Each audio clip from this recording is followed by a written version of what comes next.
We got Ricky Gervais on the line. Ricky! Hello. How are you, sir? There he is. How's it going? Good. We were just talking about you.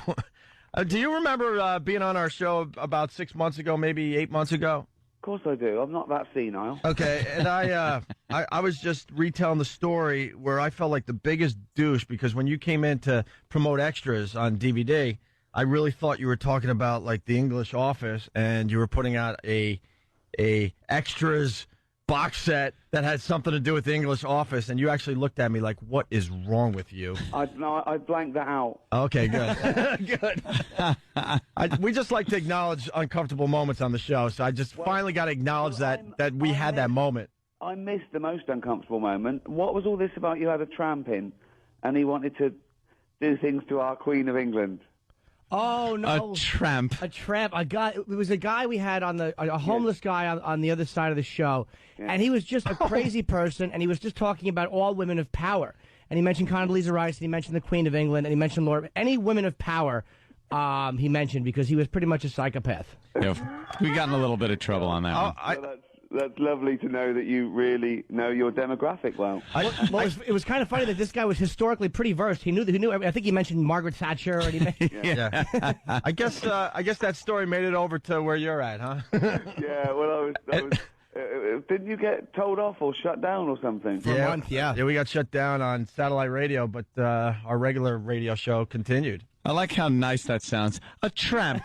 Just picture some guy with the stick and the bandana tied at the end with one of those old hats and a little piece of stogie in his mouth. No, it's a stinky homeless guy. Well, that's what I mean. I didn't know the politically correct term, but you sorted me out with a crazy guy. We were never allowed to defend ourselves as far as that whole thing went. It was the rantings of a homeless guy, and the news just took like 15, 20 seconds of that rant and made us look like complete a-holes.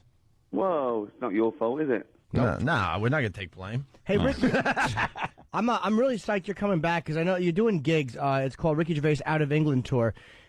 Tickets are on sale now at Ticketmaster. You're doing a July 12th gig in L.A. at the Kodak Theater and July 14th and 15th here in New York at That's right, yeah. MSG WAMU Theater. I've never seen your live act. Well, I must warn people. I've only done one gig in New York. I did it as part of the Highline Festival. I don't know if you remember back in May, David Bowie was curator of the Highline Festival, and I did an hour show. And I must warn people, if they saw that, there is no point in coming to this one, because it's basically the same stuff. What? I don't want anyone to turn up. I've been paid $50 and go, well, I've heard all this. How honest is that? Yeah. I always lie when I go out and do gigs. I'm like, I'll be a lot of new stuff. Yeah. I never want to do the same thing twice. So this is basically that was the warm up for this eventual tour. So it's a bit different, but I think it's for people who've never seen me live, and they'd be delighted. Well, you know what? If someone came out and saw you last May and then sees you, it'll be over a year since they've seen you. People can watch the same live act twice in a period of a year and still enjoy it. I'll go back and watch some of the older Office episodes and I still laugh. If people see you 2 weeks later, that's a problem. But if somebody sees you a year later, man, they're still going to enjoy it. Yeah, but I pretended it was all ad lib. Oh, see, that could be the problem right there.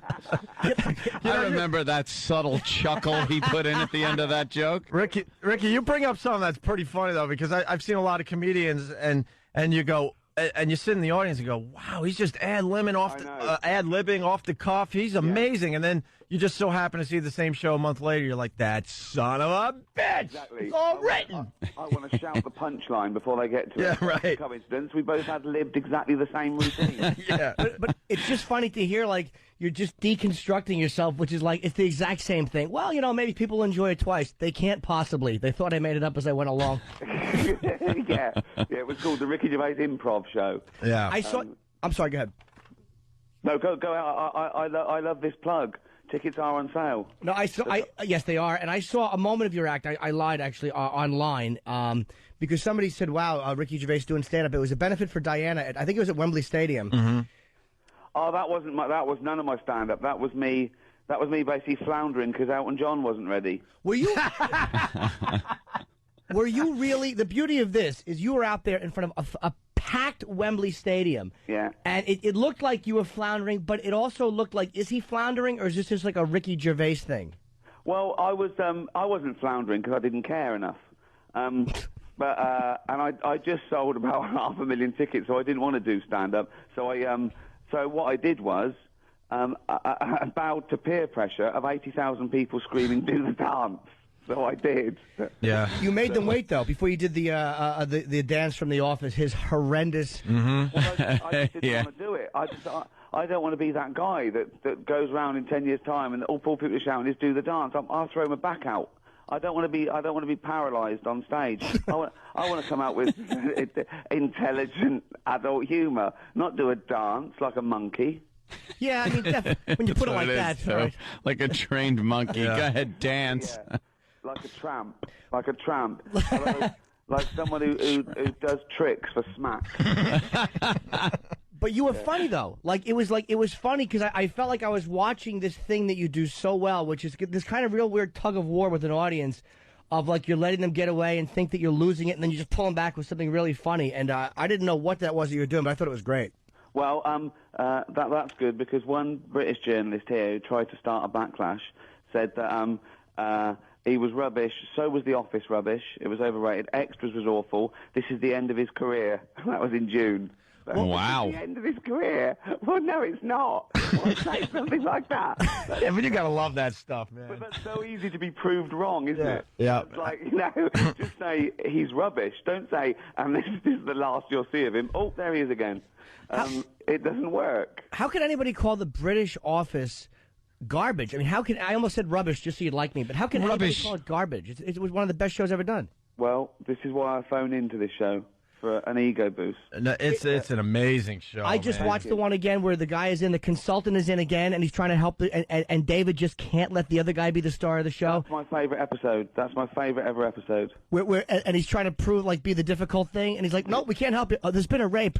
Yeah, I love that one. That may be my famous look. Don't go into rape again. You'll get turned off the air. Yeah, but a close second is the one with the boombox, the motivational speech, and you give the speech, and you run out, and no one gives a crap. Tina Turner, simply the best. Yeah, that's that is the just song to do it to. I highly recommend it to the people out there that have never seen The English Office. You gotta check it out. You gotta. It's a really weird work of art. I thought it was going to be overrated too because I'd heard so much about it. I'm like, all right, this is probably going to be a decent show that's overrated. And I watched it, and I was blown away by how much I loved this guy and how much you made me cringe. And I've never seen a better portrayal of a horse's ass than David. It was really beautiful. Thank you. Hey, you almost feel sorry for him. Yeah. Oh, you definitely Such feel a tool. You definitely feel sorry for you, Well, maybe Ricky. NBC will show it now the strike's on. Wow, Oh, yeah. how cool would that be? That'll fill 12 weeks. That's a good idea. That's a damn good idea. Hey, are you gonna pop up on The Office? Well, I wanted to give it a lot of time just because I thought it would be weird for me to pop. And I really wanted them to find their feet, which they have. But I think it'd probably be safe now. But what I wanted to do was have The Office watching extras and Michael Scott to come along and go, yeah, I don't like this guy. When they do an American remake, I'll probably watch that. Yeah. I saw you on YouTube. They have you on one of the chat shows, and the guy pulls out an old video of your band, and you just look like you wanted to reach over and choke him. Yeah, but people think that I'm embarrassed about how I look then. No, I'm embarrassed about how I look now. That just reminds me that I used to have a bone structure. You were a lovely lad. I know. I was a lovely lady lad. Didn't I? You had the big hair and everything, and you were so slender. It was fine to wear too much mascara. Yeah, it certainly was. Did you have any success with that band? No. No. No, not at all. No, the thing is, things that come out after you're famous for something else. No, Right. it was, we had a couple of singles out, but it was all over in 6 months, and no one would have ever remembered it if it wasn't for the fact that I then, did something else sort of 15 years later. Sure. But, yeah. Hey, I know. a little known fact about you: you hold the Guinness Book of World Records for the most downloaded podcast. That 8 just million shows you- downloads. Wow. Yeah, I know. It's crazy. But I think that's like Alexander Graham Bell having the biggest phone bill ever. Yeah. There wasn't a lot of competition when we put that out. It was like the podcast had been like a year old. Yeah. But, no, I think you still got the record, but yeah. Do you listen to podcasts? Do you ever download podcasts? I personally have not. I mean, we're up on Exactly. iTunes. What's that? Exactly. But again, though, because we're doing radio for 5 hours a day, so it's kind of like jaded. But somebody who has to drive to work in the car and then go into an office and has the time may actually do that. Well, I think that's what people did. I think they listened to our stuff, like, on the subway and in their car and stuff. And, Carl Pilkington became a little bit of an internet phenomenon. I mean, he's a global village idiot. I don't know what the PC term is. He's idiot savant, I suppose. But, no, I think he captured the imagination of a lot of people, which is weird. The great thing about podcasting is it is global. Anyone who's got a computer, it's international, which is great fun, I think. Well, it's amazing how years ago, like say 5 or 6 years ago, like when you talk about the internet, it seemed like a nice way to market something when quote unquote legitimate marketing wouldn't take care of you, or legitimate media outlets ignored you. But now it's like it's much easier to get famous almost online than it is through legitimate television. Well, I sometimes sit and watch YouTube, just put stuff in, like silly cat and funny dog and Carl Pilkington, and I just see what comes up, because it is proper viewing, really.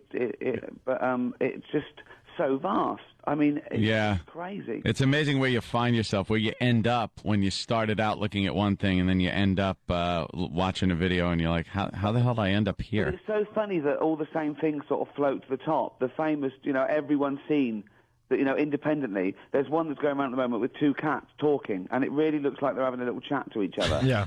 It's just amazing. I think animals are intrinsically funny. I don't know why cats have people have taken to cats on the internet in all forms, websites and YouTube and everything. People just like having cats in weird situations. Well, this is what is good for the cat, because the cat was never really broke television. It wasn't big in cinema. But now they can probably rule the world now with the internet. Hey, Ricky, by the way, if you want to see, I'm going to give you a recommendation. If you want to see a funny animal video. Oh, boy, don't talk about the otters. It's called, no, I hate the otters holding hands. All right, good. It's called Mr. Hands, and it's a gentleman being pulverized by a horse. That's all I'm going to say. Look it up, and you're going to have quite a laugh. Being what? By a horse? Yeah, pulverized. Just Mr. Hands. It's just something you wouldn't expect to see a horse and a gentleman doing. Well, hold on, wait a minute. This is a recommendation. Why on earth would I ever want to see that? It's sexy. It's funny. It's got a little sexy. No, it's not sexy. Yes, it is. No. In Jim's world, it's very sexy. Listen, look, I think you should be closed down for 3 months for even suggesting that. Well, and you could also check out Two Girls, One Cup. I mean, it's one of our favorites. I'm going to go and have a shower after this. I feel soiled. Yeah. Never. Dirty. No. No. No. Hey, would you ever tour with your band? Because, we had John C. Reilly in the other day, and it's like he had a band years ago, and now that he's a very famous actor, he's using it in a movie, but you could tell he kind of likes being a rock star. Would you ever actually bring that back and start doing gigs? No, because for one reason and one reason only, I'm too fat and I'm embarrassed to be up there singing. And he never rocked. You see, it was that new wave crap. Being sort of short and fat and uncool is a big bonus for a comedian, because you have to be slightly worse off than the audience, whereas a rock star has to be sort of above the audience. But I don't know. I think you're being a little hard on yourself. I mean, I think the fact that just to see you playing live music and kind of doing your thing in that way, people would kind of overlook the obvious physical abominations.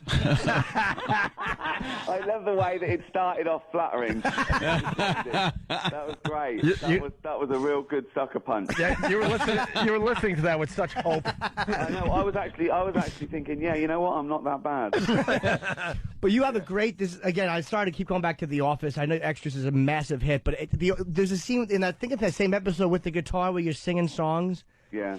And Dawn, I think her name was Dawn, gets upset at something, and she's really upset. And you look at Gareth and go, "Get the guitar." Yeah, like that's great. It's time to straighten this poor dear out. I love the idea that people think they can sort out people's lives with a song. Yeah. just like Ebony and Ivory stopped all racism. It certainly did. We can't get. Yeah. How do you guys feel over there about the whole Paul McCartney divorce? I mean, it's got to be, you guys got to be sick to your stomach with Heather Mills. Yeah. Well, I don't really get involved in tittle tattle, but you've got to side with the Beatle, haven't you? Yeah. You've got to side with him. There was this joke on a comedy award show where someone said this is the castle where Sir Paul McCartney went down on one knee, or Heather Mills as we call her.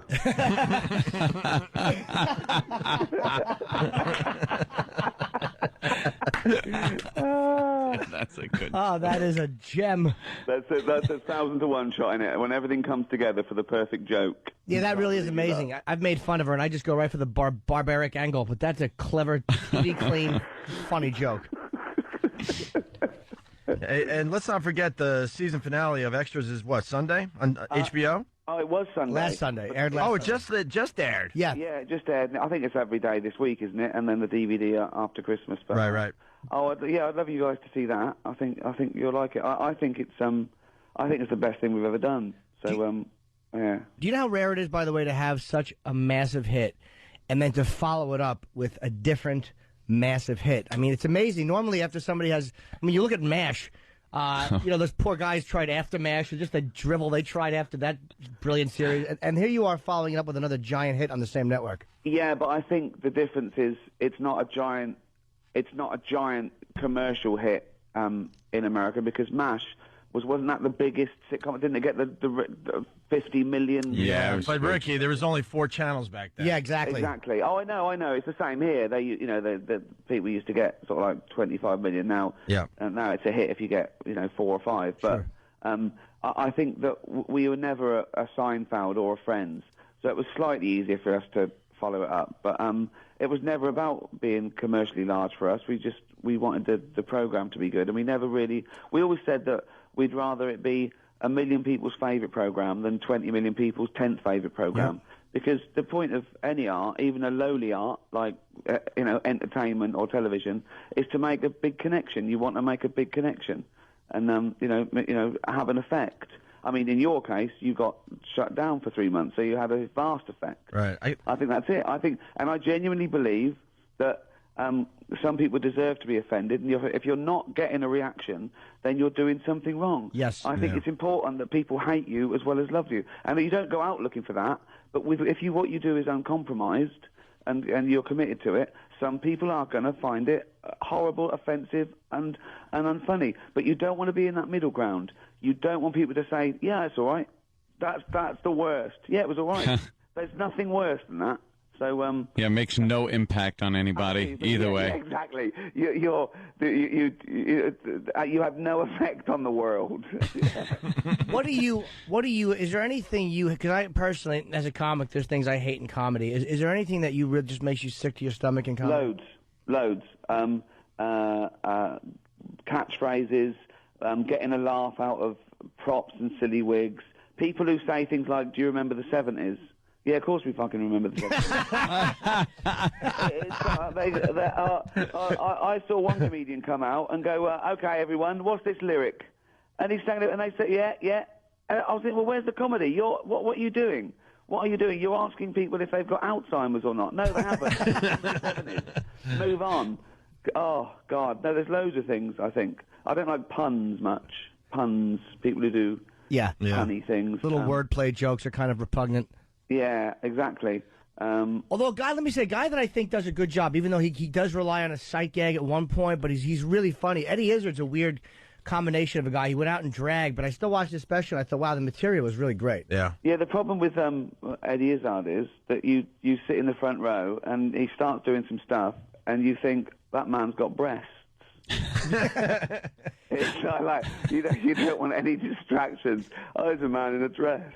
Yeah, I mean, again, at the risk of sounding un-PC, I still find transvestites quite funny. I like the ones that turn at about the age of 50, and they go on a talk show with their teenage sons and daughters who want to kill themselves and they can't go to school anymore, and they're sitting there in a dressed like their auntie, saying, "I've never felt so comfortable." They're still funny. And they always pick the worst dress to wear, something your grandma would wear. They don't even know how to dress sexy as a woman. Yeah. Exactly, yeah, real frumpy. Yeah. Yeah. Why'd they do that? I must admit, I still find transvestites funny. And someone falling over in the street, I still find funny. Especially if it's the same person. an older man in a mini pearl dress just falling into a manhole is a hoot. A 55-year-old ex-bank manager who gets his knickers caught on a car bumper and is dragged along screaming, "I'm a man, I'm a man." And his pants are pulled down and his body is chafed. Yeah, I hear you.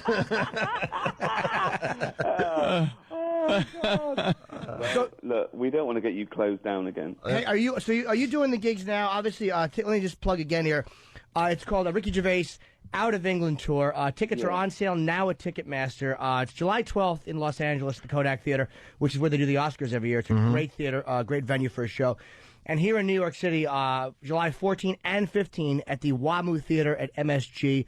You can also go to Ricky Gervais, GERVAIS.com. You don't even have to promote these gigs, Ricky. They will sell out. They're going to sell out. I think they're well on the way. Yeah, I think they're nearly gone actually. But you want to. Oh, so you're just calling to say hi? I like that. Just going to hang out with you guys and get catch up on what things you've done wrong. I think the easiest thing is to go to rickygervais.com and because there might be other dates as well. So I get the feeling that you enjoy our f-ups, Ricky. I swore. And you said F-ups, and I swore. Was that bad? That's okay. We got on XM, they heard it, but on the terrestrial radio side here, they dumped out of it. But some of our audience still heard it. So it's all right. It happens. People slip once in a while. I apologize. No worries. No worries. I do apologize. We do it all the time. No worries. We slip. Okay. I thought it was okay. I did. Oh yeah. I'm so sorry. Oh, people think I'm such a. No, stop. No, that's all right. You just call up and use filthy language. It's up to you. Potty mouth. You were talking about donkeys doing it to men. No, donkeys would be queer. It was a horse. A donkey is a sap. A horse is a regal, beautiful animal. I know. And they're not as stubborn, are they? No, they're not. That's funny. Yeah, you don't have to push a horse very hard. Just kind of smile at it. It's hooves up. Hey, we got to take a break. We got commercials and stuff. But we're really, really psyched that you're coming back. We'd love you to come in studio again, man. I will, an absolute pleasure. I'll see you all soon. Thank you. You're brilliant, man. We love you. Cheers, man. Thanks, Ricky. Ricky Gervais, everyone. Extras is going to be on again tonight, 8:30 on HBO. I love that guy. He's great.